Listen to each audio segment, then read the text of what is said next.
आजच्या दिवसाची सुरुवात ना खूप अशी घाईघाईने झालेली आहे. ते कसं ते तुम्हाला पुढे कळेलच.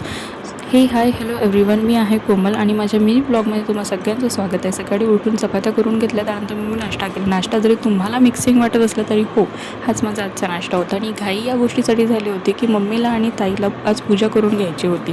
आता ही पूजा कशासाठी करतात, का करतात हे तुम्हाला माहिती असेलच. त्यानंतर अद्विक एकटं कसं बघत होता की नक्की आत्याचं आणि आजीचं काय चाललेलं आहे, त्याला काही ते कळत नव्हतं. त्यानंतर त्याचे खूप प्रश्न निर्माण होत होते. तो विचारत होता, हे काय, ते काय, ते काय वगैरे वगैरे.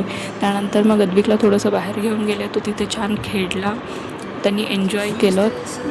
बऱ्यापैकी रमला तिथे. पण काही गोष्टींमध्ये त्याला भीतीसुद्धा वाटत होते, जसं की हे स्लायडिंगचं हे, त्याच्यावरून त्याला खाली यायला खूप भीती वाटत होती. त्याच्यासाठी हे फर्स्ट टाईमच होतं, पण त्याने एन्जॉय केला. घाबरला पण ठीक आहे, सुरुवात आहे, हळूहळू सवय होऊन जाईल. त्यानंतर आम्ही घरी निघालो. त्यानंतर मग घरी येऊन जेवण वगैरे केलं. आजचा मिनी ब्लॉग इथेच थांबतो. बाय.